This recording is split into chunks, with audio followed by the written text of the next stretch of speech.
격려하도록 하겠습니다.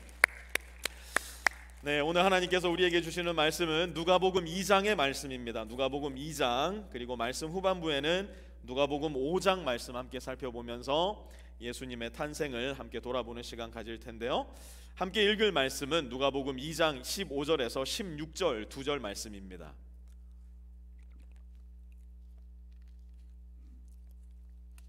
찾으신 분들 자리에 다 일어나셔서 누가복음 2장 15절에서 16절 말씀 우리 함께 한 목소리로 합독하도록 하겠습니다. 함께 읽습니다. 시작. 천사들이 목자들에게서 떠나 하늘로 올라간 뒤에 목자들이 서로 말하였다. 베들레헴으로 가서 주님께서 우리에게 알려주신 바 일어난 그 일을 봅시다. 그리고 그들은 급히 달려가서 마리아와 요셉과 구유에 누워있는 아기를 찾아냈다. 아멘. 자리다 앉아주시겠습니까?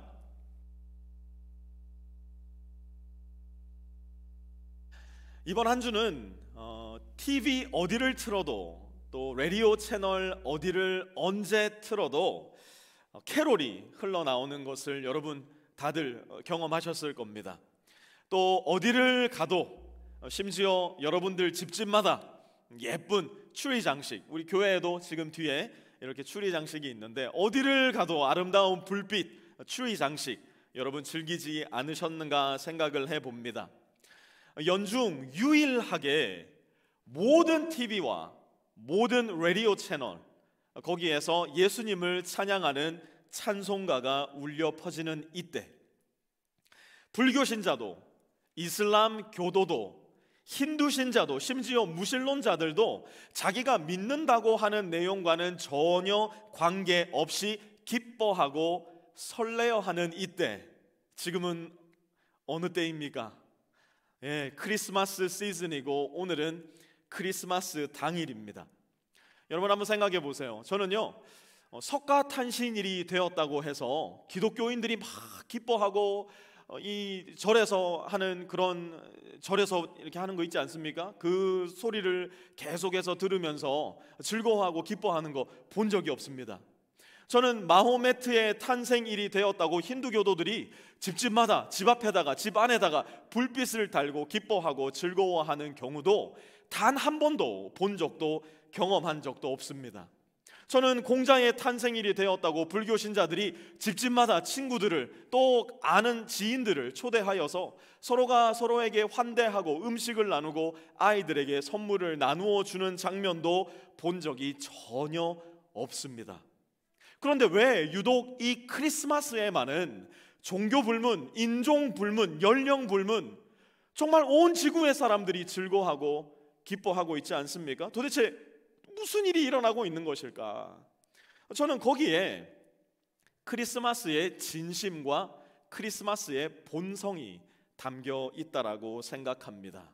우리가 이번 주 누가복음 2장 말씀 함께 비탐성으로 공부하며 살펴봤던 말씀 중에 천사가 목자들에게 나타나 이렇게 이야기합니다. 보아라, 내가 온 백성에게 미칠 큰 기쁨의 소식을 너희에게 전한다. 인종 불문, 국경 불문, 종교 불문 모든 사람에게 미칠 큰 기쁨의 소식, 그것이 무엇입니까? 우리 주님 예수 그리스도께서 이 세상에 인간의 몸으로 태어나셨다는 겁니다.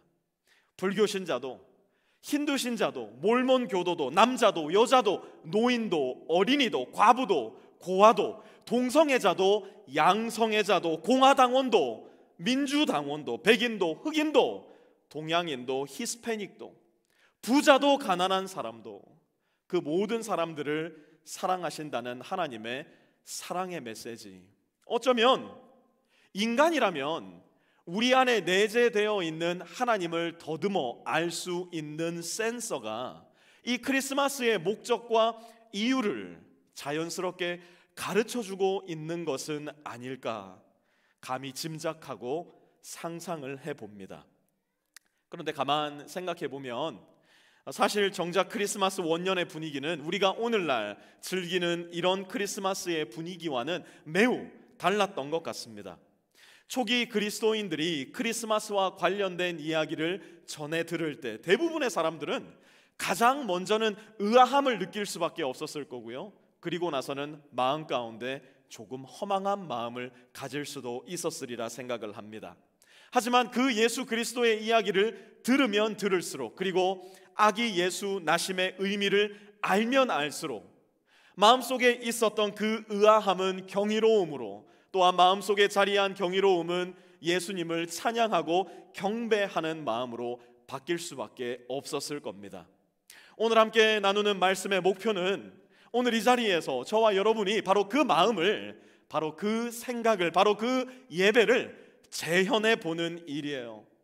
우리가 길거리마다 흘러나오는 캐롤을 들으면서 흥겨워하고 여기저기 장식된 불빛들과 추리들을 보면서 가슴 설레어하고 즐거워하기만 한다면, 그러나 정작 크리스마스의 이유와 목적은 전혀 알지 못한다면, 그것은 불교 신자로서, 이슬람 교도로서, 힌두 신자, 더 나아가 무신론자로서 단순히 이 시즌을 문화적으로 즐기고 있다는 의미밖에는 되지 못할 겁니다. 오늘 우리가 성경의 말씀, 2000년 전 이 땅에 태어나신 아기 예수님의 곁으로 돌아가 가장 먼저 예수님의 나심과 관련된 이야기를 들었던 그 사람들이 느꼈을 그 의아함과 경이로움, 그리고 그 사람들이 올려드렸던 그 감사와 찬양의 마음을 함께 나누고 우리 가슴에 새길 수만 있다면 우리도 크리스마스를 제법 잘 준비하는 사람들이 될 수 있으리라 생각합니다. 누가복음 2장 7절 말씀부터 우리 함께 오늘 말씀 공부하도록 하겠습니다. 누가복음 2장 7절 말씀입니다. 같이 한번 읽어볼게요. 시작. 마리아가 첫 아들을 낳아서 포대기에 싸서 구유에 눕혀두었다. 여관에는 그들이 들어갈 방이 없었기 때문이다. 아멘. 예수님이 태어나셨는데 누일 곳이 없어서 구유, 말 여물통에 누이셨다 누가는 기록합니다. 그리고 누가는 그 이유를 이렇게 설명해요. 7절 말씀 다시 보세요. 여관에는 그들이 들어갈 방이 없었기 때문이다. 여러분, 이 말이 우리에게는 대단히 자연스럽게 들립니다. 그렇지. 여관에 사람이 많아서 꽉 차면 들어갈 자리가 없는 것은 당연한 것이 아닌가. 우리는 이 이야기를 너무 당연하게 받아들일 수 있지만 누가가 기록한 이 복음서의 첫 번째 독자, 곧 고대 근동 지역에 살았던 사람들에게는 이런 일은 일어나서도 안 되고 있을 수도 없는 일이었어요. 왜냐? 고대 중동의 문화에서 낯선 사람이 자기 마을에 찾아왔는데 그 사람을 환대하지 않았다? 이것은 개인의 문제가 아니라 그 마을 전체의 수치이고 대단히 난처한 일이었습니다. 그것이 바로 그 당시 고대 근동 지역의 문화였어요. 그런데도 희한하게 요셉과 마리아는 아무도 반겨주지 않았어요. 심지어 신생아 예수님의 나심 역시 아무도 반겨주지 않았습니다. 이 사건은 굉장히 독특한 이야기이기 때문에 이 이야기를 전해 듣는 그 당시 사람들은 대단히 의아함을 느낄 수밖에 없었을 거예요. 여러분, 우리도 마찬가지 아닙니까? 우리도 이제 다음 달이 되면 이제 카운트다운에 들어갑니다. 2주, 3주. 우리 저기 미진자매 있는데 미진자매의 아이가 이제 좀 있으면 태어나고요. 또 좀 있으면 하늘자매의 아이가 또 태어납니다. 에브리바디 아들입니다. 그러면 이 이야기를 들을 때 우리는 무슨 생각을 하죠? 아기가 어떻게 생겼을까? 엄마 닮았을까? 아빠 닮았을까? 엄마 닮아야 되는데 아빠 닮으면 안 되는데 언제 태어난다고? 며칠이라고? 우리는 그 소식을 듣고 기대해요. 기다립니다. 그리고 함께 기뻐할 준비를 하며 기도합니다. 그런데 온 우주의 왕이라는 이름을 가지신 예수님이 나심을 기다렸던 사람, 예수님을 반기는 사람은 오늘 성경에 보니까 단 한 사람도 존재하지 않았어요. 조선의 왕이 태어난 게 아니에요. 로마 제국의 황제가 태어난 것도 아니에요. 온 세상의 왕이요, 온 우주의 왕이 이 세상에 인간의 몸으로 태어나셨는데 그분을 반기는 이가 이 세상에는 단 한 사람도 없었다는 겁니다. 엎친 데 덮친 격으로 그분이 태어나신 곳은 말과 소들이나 살던 마구간이었어요. 무언가 잘못되어도 너무너무 잘못된 것 같아요. 누가는 그날 있었던 나머지 일들을 계속해서 담담히 기록해 나가는데요. 8절 한번 보시기 바랍니다. 같이 읽을게요. 시작. 그 지역에서 목자들이 밤에 들에서 지내며 그들의 양떼를 지키고 있었다. 아멘. 여러분, 아마 오늘 이 자리에도 이 말씀을 좀 오해하는 분들이 계실 거예요. 지금 누가복음 2장에 등장하는 이 목자들과 마태복음에 등장하는 동방 박사들이 동일 인물이다라고 생각하시는 분들이 상당히 많은데요, 오늘 본문 속 목자들은 그 지역 곧 베들레헴에서 양을 치던 목자들이었고요, 예수님이 여전히 마구간에 누워 계실 때 태어나자마자 그분을 뵙고 경배했던 사람들이에요. 마태복음에 등장하는 동방박사, 이 동방박사는 먼 동방의 나라에서 별을 보고 예수님을 찾아왔던 사람들로서 예수님이 갓 태어나신 갓난 아이가 아니라 약 2세 정도 혹은 2세보다 조금 어린 유아의 시기에 예수님을 찾아와 그분께 경배했던 사람들이었습니다. 우리가 흔히 성화에서 발견하는 그림들은 동방박사가 아기 예수님을 찾아와 경배하는 장면인데요, 오늘 본문 속 장면은 우리가 흔히 생각하는 그 멋들어지고 성스러워 보이는 그런 모습이 전혀 아니었어요. 오늘 예수님을 찾아온 첫 번째 예수님의 방문객은 누구였는가? 8절 한번 다시 보세요. 그 지역에서 밤에 들에서 지내며 그들의 양떼를 지키고 있었던 목자들이었어요. 여기에 등장하는 목자들은 그럴듯한 모습을 갖추고 있는, 예수님께 드릴 예물을 가지고 올 수 있을 만한 능력을 갖춘 그런 사람들이 전혀 아니었어요.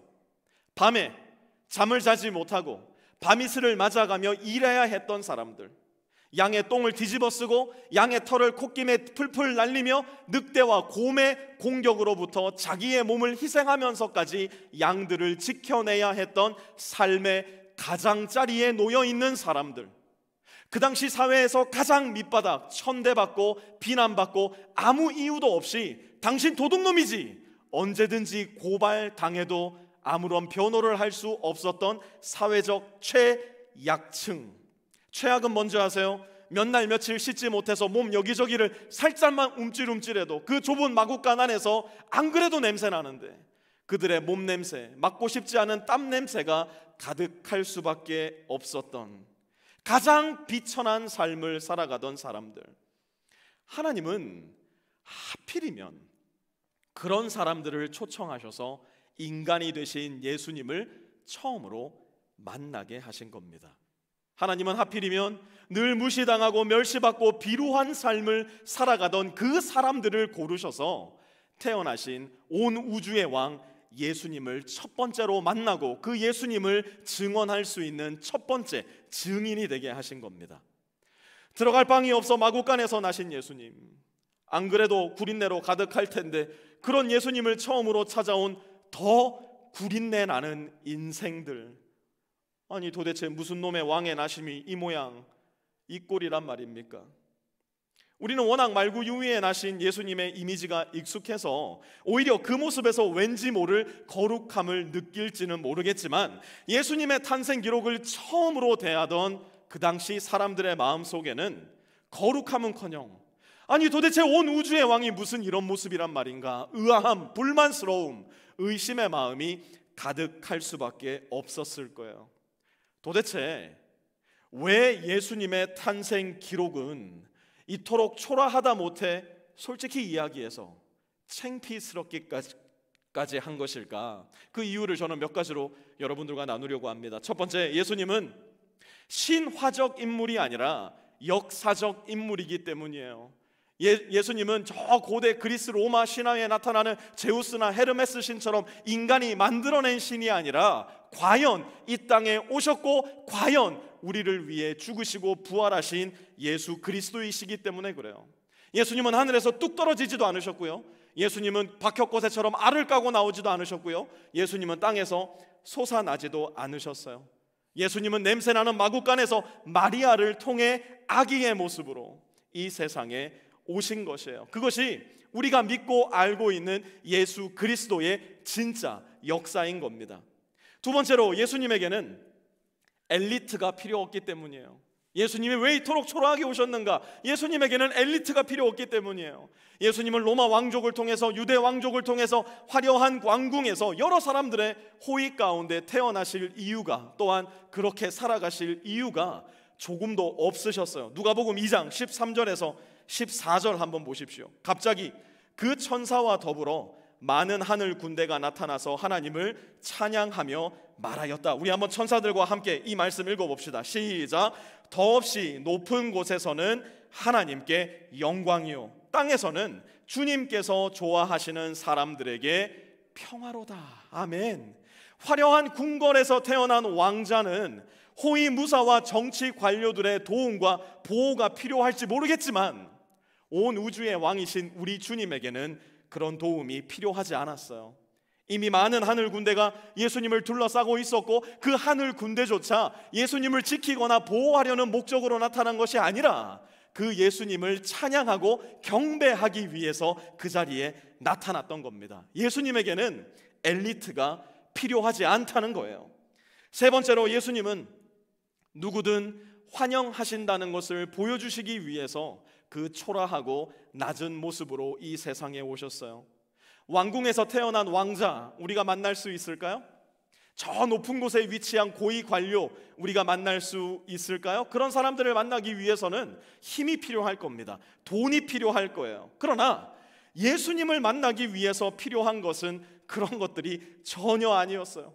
비록 내 몸에서 많은 사람들이 코를 막고 싫어하는 양똥 냄새가 난다 하더라도, 숨만 잠깐 잘못 쉰다 해도 내 코에서 양의 털들이 휘날려 간다 하더라도 예수님은 그런 나의 모습을 환영하세요.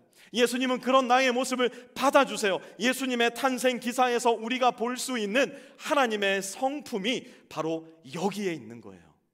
예수님은 그분의 공생의 기간 중에 말씀 속에 유독 누구든지 whosoever 이라는 말을 대단히 자주 사용하셨어요.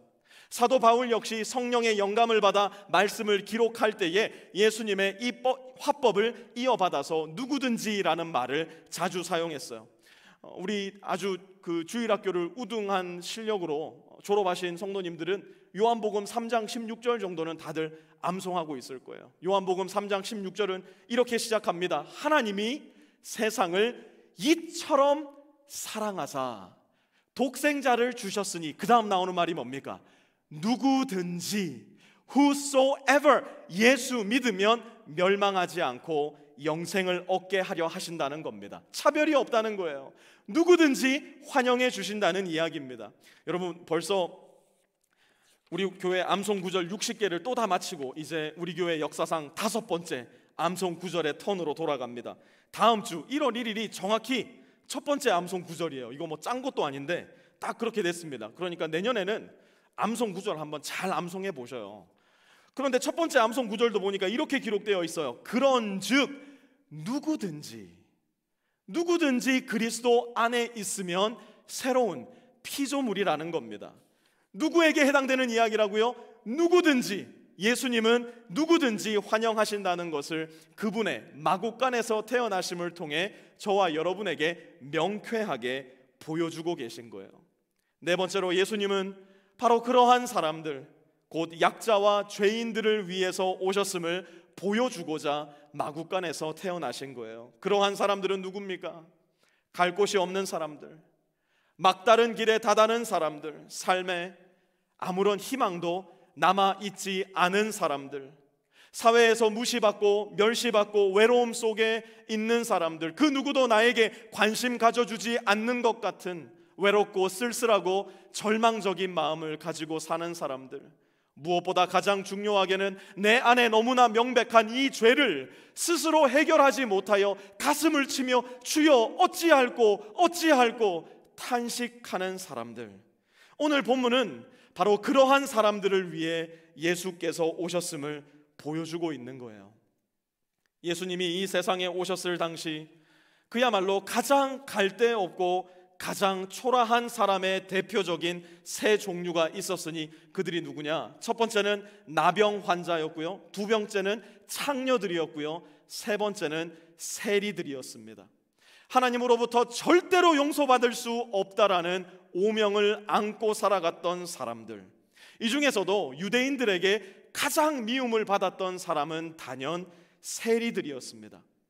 이제 남은 시간 누가복음 5장을 살펴보면서 세리를 만나신 예수님의 이야기를 통해 크리스마스의 목적을 좀 더 조명해 보려고 하는데요. 우리 누가복음 5장으로 조금만 넘어가셔서 누가복음 5장 27절 말씀 한번 보도록 하겠습니다. 누가복음 5장 27절 같이 한번 읽을게요. 시작. 그 뒤에 예수께서 나가셔서 레위라는 세리가 세관에 앉아 있는 것을 보시고 그에게 말씀하셨다. 나를 따라오너라. 아멘. 여러분, 여기에서 레위라는 사람은 마태복음의 저자 마태의 다른 이름이기도 했습니다. 마태는 자기의 이름을 기록할 때 레위라는 이름을 빼고 마태라는 이름만 적어 놓았어요. 하지만 동일한 사건을 다룬 누가와 마가는 마태라는 이름을 빼고 레위라는 이름으로 마태를 표시했어요. 누가는요, 지금 의도적으로 마태를 디스하고 있는 겁니다. 레위는 이스라엘의 12지파 중 한 지파의 이름이기도 했고요. 우리가 마침 지금 레위기를 함께 공부하고 있는데, 레위 지파는 하나님을 예배하는 일을 돕는 사람들, 소위 말해서 예배 인도자, 오늘날로 치자면 저와 같은 전임 목사, 목회자를 일컫는 말이었습니다. 그런데 지금 그 레위가 뭘 하고 있는가 가만 봤더니 나라를 팔아먹는 일을 성실하게도 하고 있었던 거예요. 그 당시 세리들은 오늘날로 치자면 세무사였습니다. 좋은 직업입니다. 인정받는 직업이에요. 오늘날로 보자면 아무런 문제가 없어요. 또 이 말씀 듣고 세무사들 뭔가 잘못됐구나, 전혀 그렇지 않습니다. 그 당시에 세리가 문제가 되었던 이유가 무엇이냐? 그들이 세금을 누구를 위해 걷었나? 그들을 지배하고 있었던 로마 제국을 위해서 세금을 거두어 드렸어요. 로마에서는 식민지를 다스릴 때 정말 이상한 세법을 하나 가지고 있었는데요. 세리들이 로마가 부여한 세금을 거두어서 로마에게 제대로 상납하기만 한다면 그 세리들은 나머지 얼마의 세금을 거두든지 간에 로마는 전혀 관여하지 않고 오히려 그들을 보호해 주었습니다. 너네들이 알아서 떼어 먹을 거 떼어 먹고, 너네들이 알아서 등쳐 먹을 거 등쳐 먹고, 그거는 니네가 알아서 해라. 이것이 로마가 가지고 있었던 식민지를 통치하는 세금 정책이었어요. 그러니 그 당시 세리들은 로마의 권력에 기생하여 살면서 자기 배를 불리는 나라와 민족을 팔아먹는 매국노들이었던 겁니다. 유대인들을 하나님 앞으로 데리고 가야 할 전직 예배 인도자가 지금 그들의 백성들을 죽음 앞으로 몰아놓고 있었던 거예요. 그러니 사람들이 얼마나 세리들을 싫어했겠습니까? 만약 예수님께서 제자들로 삼을 기준에서 가장 먼 사람을 꼽으라 한다면 바로 이 사람, 레위 마태라는 세리였을 거라고요. 그런데 오늘 본문에 보니까 예수님은 그를 불러주세요. 나를 따르라 말씀하세요. 그를 초청하셨어요.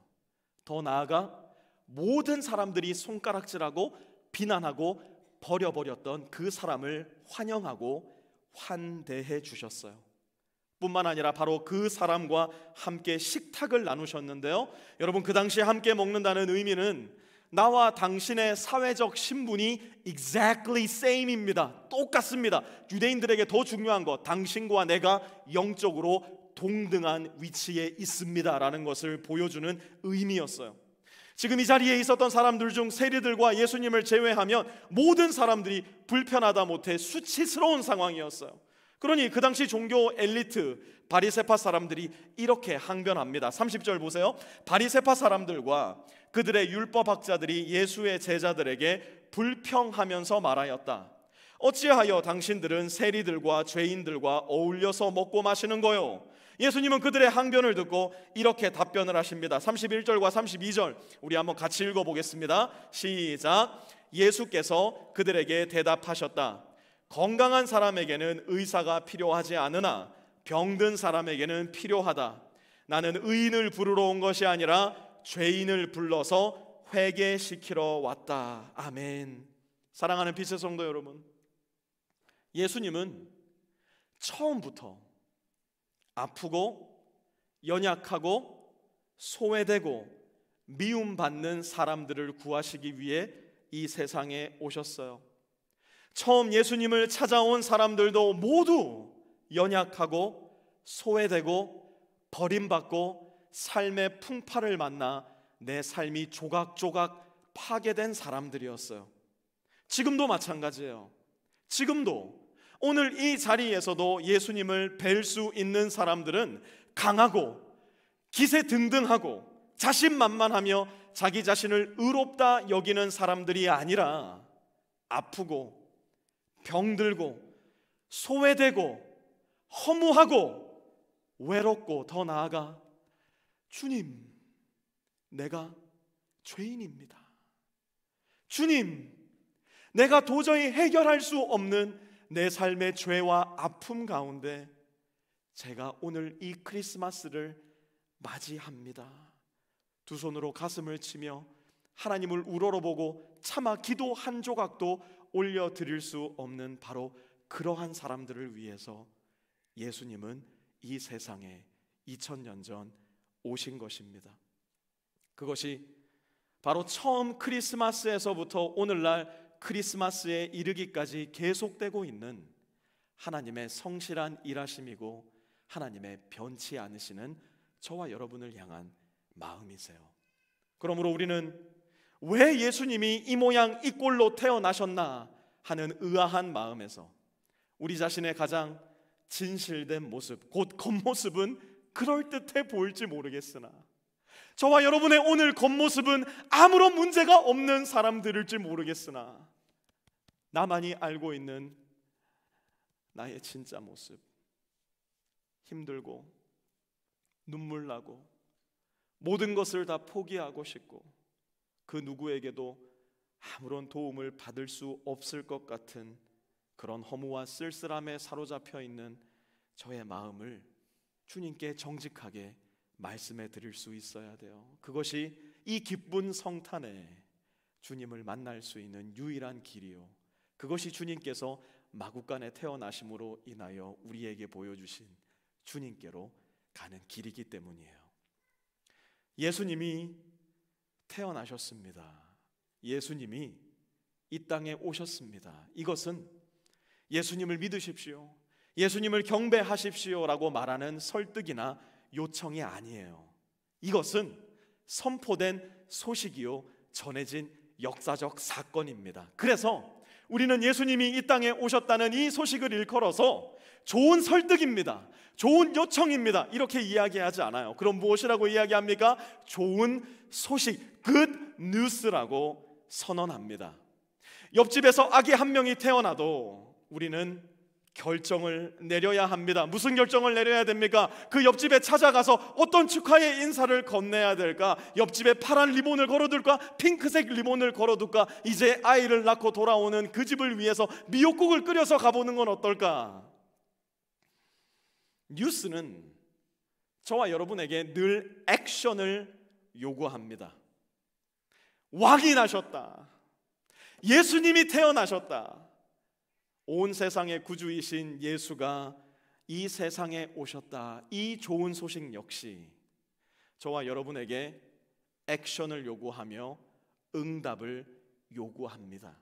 어떤 액션을 요구할까요? 어떤 응답을 요구할까요? 예수님 앞에 지금 당장 무릎 꿇고 주님이 나의 왕이십니다, 주님이 나의 주인이십니다, 내가 주님의 음성을 듣고 주님 말씀에 순종하는 삶을 살겠습니다, 나의 왕이요 나의 주님으로 예수님을 인정하던지, 아니면 지난주 마태복음 2장에서 우리가 배웠던 대로 예수 그리스도의 흔적을 내 삶에서 말끔하게 치워냄으로 인하여 예수를 죽여버리던지, 예수님의 나심을 제대로만 이해한다면 저와 여러분의 마음 가운데 있는 의아함과 의심은 경이로움으로, 또한 우리 마음 가운데 자리한 경이로움은 감사와 찬양으로, 또한 내 입술의 감사와 찬양은 반드시 내 삶의 순종으로 우리를 이끌 수밖에 없을 겁니다. 사랑하는 성도 여러분, 잘 들으십시오. 예수님이 태어나셨습니다. 예수님이 이 세상에 오셨습니다. 이 복되고 귀한 소식 앞에 오늘 저와 여러분은 어떤 액션을 취해야 할까요? 이 예수님 앞에 저와 여러분은 오늘 어떤 모습으로 서 계십니까? 우리 오늘 들은 말씀 기억하시면서 주님 앞에 조용한 목소리로 기도하는 시간 갖기 원하는데요. 주님, 내가 이 세상의 왕으로 오신 예수 그리스도 앞에 어떤 마음으로, 어떤 모습으로 서 있는지 오늘 성령의 빛으로 저를 보여 알게 하여 주십시오. 만약 예수님을 왕으로 모시지 않고 있다면, 만약 예수님을 주로 모시지 않고 있다면 오늘 말씀을 통하여 성령께서 내 마음을 뒤흔들어 주시고 고쳐주시고 새롭게 재조정하여 주시어 내 인생의 왕, 내 마음의 주, 내 삶의 구세주가 오직 예수 그리스도, 나를 위해 이 세상에 오신 주님 한 분만 되게 하여 주십시오. 이 시간 조용한 목소리로 들은 말씀 기억하시면서 함께 기도하는 시간 갖도록 하겠습니다.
세상에 우리를 위해 오신 아기 예수를 우리 마음과 신령과 진정을 다하여 높이며 경배하고 찬양합니다.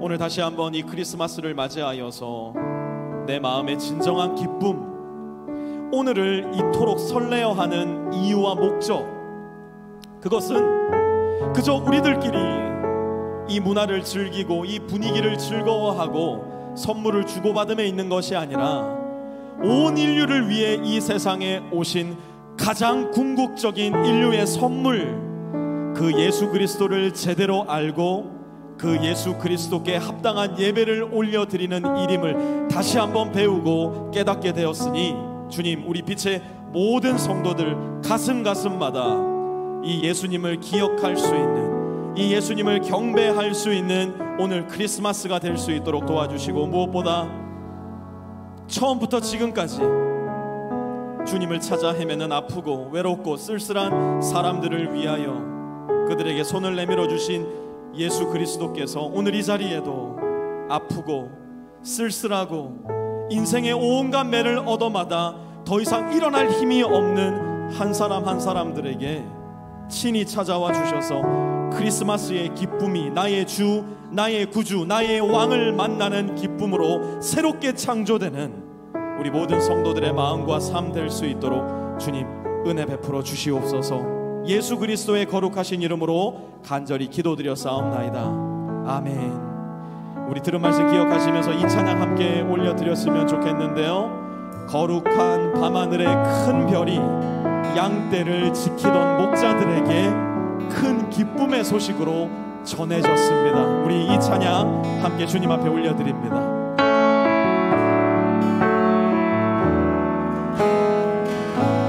거룩한 밤하늘의 큰 별이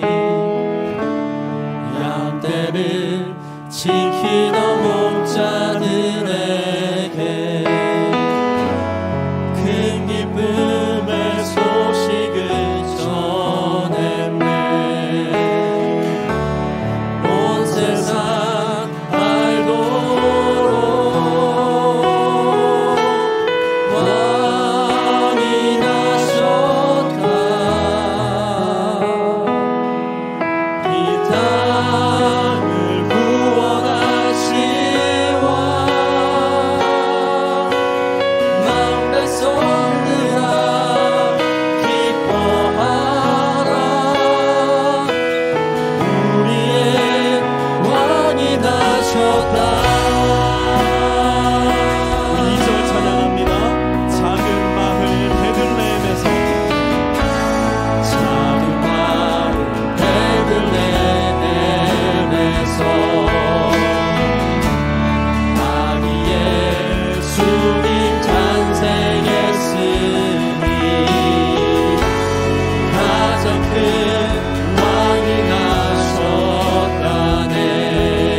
이제는 왕으로 오신 우리 주 예수 그리스도의 은혜와 하나님 아버지의 무한하시고 극진하신 사랑하심과 성령의 내주 교통하심이 오늘 이 자리에 머리 숙여 주님을 예배하며 왕으로 오신 나의 주, 그 주님을 인정하는 가운데, 그 주님을 다시 한번 나의 마음 가운데, 인생 가운데 왕이요 주로 모시고 살아가기로